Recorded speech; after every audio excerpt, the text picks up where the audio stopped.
వీలైనంత త్వరలో వీళ్ల పెళ్ళుంటుంది. వర్షాన్ని మీరు 15 ఏళ్లు పెంచి పెద్ద చేశారు.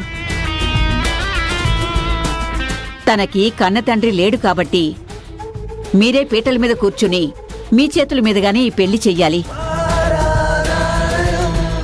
మీరు కన్యాదానం చేస్తే మీకు అర్హత ఇచ్చిన వాళ్ళం అవుతాం, కొంచెమైనా మీ రుణం తీర్చుకున్న వాళ్ళం అవుతాం. అందుకని పిల్లల పెళ్లి ఆ తర్వాత జరిగే కార్యక్రమాలన్నీ పూర్తి చేశాకే మీరిక్కడి నుంచి వెళ్ళాలి. అంతవరకు ఇక్కడే ఉండాలి. వామ్మో, ఇదేం ట్విస్ట్! ఒక్కరోజు వీళ్ళిక్కడ ఉంటేనే దొరబాబడికి ప్రశ్నలు తప్పించుకోవటం కష్టంగా ఉంది.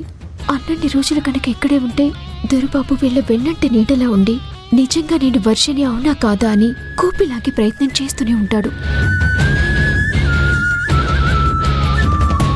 అయ్యో అమ్మమ్మ, నాన్న స్కూల్ టీచర్ కదా, అన్ని రోజులు లీవ్ ఇవ్వరు.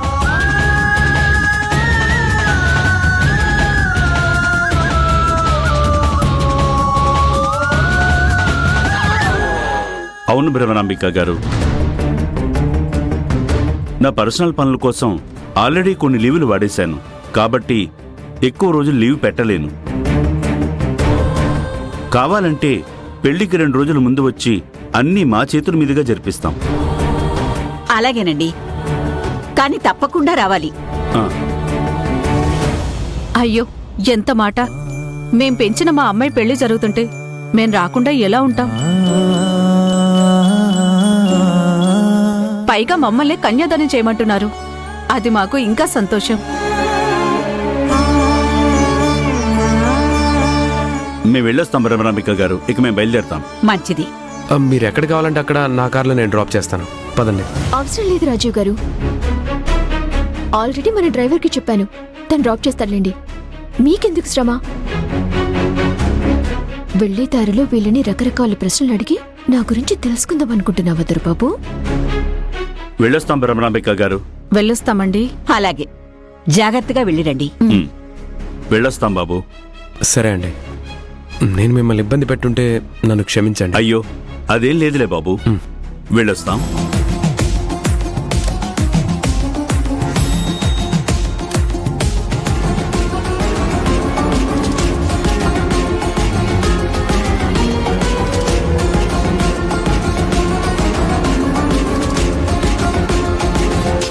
ఇక మేము బయలుదేరుతామమ్మా. మీరు చేసిన సపోర్ట్ని నేను ఎప్పటికీ మర్చిపోలేను. వర్ష ఆశయ నిలబెట్టడానికి సహకరించినందుకు మీకు థ్యాంక్స్ చెప్పి సరిపెట్టలేను. అలా అనొద్దమ్మా. నువ్వు వర్షా కాదని నిరూపించడానికి, నీ మీద నింద వేయడానికి ఇక్కడ కొంతమంది చేస్తున్న ప్రయత్నం చూశాక మేం పెంచిన వర్ష చివరి కోరిక తీర్చడానికి నువ్వెన్ని కఠిన పరీక్షలు ఎదుర్కొంటున్నావో మాకు అర్థమవుతుందమ్మా. ఒక మంచి పని కోసం నువ్వెంత శ్రమ పడుతున్నందుకు నిజానికి మేమే నీకు థ్యాంక్స్ చెప్పాలి. నీ గొప్ప వ్యక్తిత్వానికి దేవుడు నిన్నెప్పుడూ చల్లగా చూడాలమ్మా. ఇది వర్ష నాకిచ్చిన బతుకు, తను నిలబెట్టిన ప్రాణం. ఆ మంచి మనిషికి నేను అర్పిస్తున్న నివాళులివి. ఇంకో విషయం జ్యోతి, ఏంటంగలది? వర్ష చనిపోయాక ఇంతవరకు తన శ్రాద్ధకర్మలు చేయలేదని చెప్పావు కదమ్మా. అవును. చనిపోయిన మనిషికి పిండ ప్రదానం చేయకపోతే వాళ్ళ ఆత్మ శాంతించదు. ఆ ప్రభావం వాళ్ళ కుటుంబాల మీద పడి చెడు పరిణామాలకు దారితీస్తుంది. కరెక్టే, కానీ వర్ష చనిపోయిందని ఇప్పుడున్న పరిస్థితుల్లో వీళ్ళతో చెప్పలేం కదంకల్. ఎవ్వరికీ తెలియకుండా నేనైనా చేయించాలి అనుకున్నాను, కానీ వీలు పడలేదు. పెంచుకున్న తండ్రిగా వర్షకి కర్మకాండలు చేయాల్సిన బాధ్యత నాక్కూడా ఉంది కదమ్మా. ఇప్పటికైతే నేను చేస్తాను. తర్వాత నిజం తెలిసాక తిథిని బట్టి వాళ్ళు చేయించుకుంటారు. మంచి ఆలోచన అంకుల్. మీరన్నట్టు కార్యక్రమం జరిపించండి. వర్ష ఆత్మకి శాంతి కలుగుతుంది. మేము జరిపించేటప్పుడు అక్కడ నువ్వు కూడా ఉండాలమ్మా.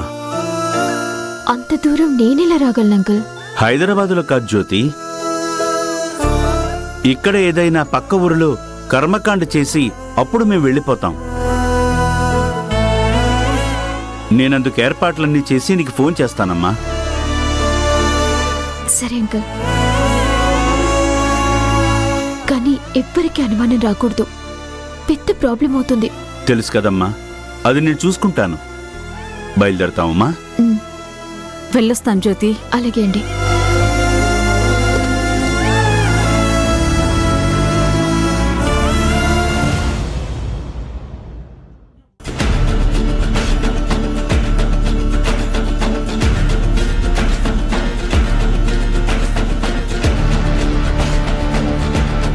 రాజీవ్, రాజీవ్! శారదమ్మ, ఏమైంది? ఎందుకంత టెన్షన్గా ఉన్నావు? రాజీవ్తో మాట్లాడాలి. ఎక్కడున్నాడు? లోపలున్నాడా? రాజీవ్! శారదమ్మ, రాజీవ్ ఇంట్లో లేడు. విషయం ఏంటో నాతో చెప్పు. నీతో కాదమ్మా, రాజీవ్తోనే మాట్లాడాలి. ఫోన్ చేసినా ఎక్కడున్నా సరే వెంటనే రమ్మని చెప్పు. ఆ, ఇది ఒకరి ప్రాణానికి సంబంధించిన విషయం. ప్రాణానికి సంబంధించిన విషయమా? అవును, ఆ ప్రాణాలు కాపాడాలి. రాజీవ్కి చెప్తే తనే చూసుకుంటాడు. ముందు నువ్వు ఇలా కూర్చుందో గాని. పర్లేదమ్మా, ముందు రాజీవ్ ఎక్కడున్నాడో అడుగు. అర్జెంటుగా ఫోన్ చేసి అడుగు. నువ్వేదో టెన్షన్ పడుతున్నావు. ప్రాణాలకి సంబంధించిన విషయం అంటున్నావు. ఆ ప్రాణాలని కాపాడాలి అంటున్నావు. అసలేం జరిగిందో నాకు చెప్పు. నేను గుడి నుంచి వస్తూ ఉంటే ముక్కోటమ్మ, మీనాక్షి మాట్లాడుకున్న మాటలు నేను విన్నాను. వాళ్ళేం మాట్లాడుకున్నారు? నువ్వేం విన్నావు? ఎలాగైనా సరే రామరాజుతో మీనాక్షి పెళ్లి చెయ్యాలని మాట్లాడుకుంటున్నారు. అదందరికీ తెలిసిన సంగతే. దీంట్లో ప్రాణాలకి హాని అనే టాపిక్ ఎక్కడుంది?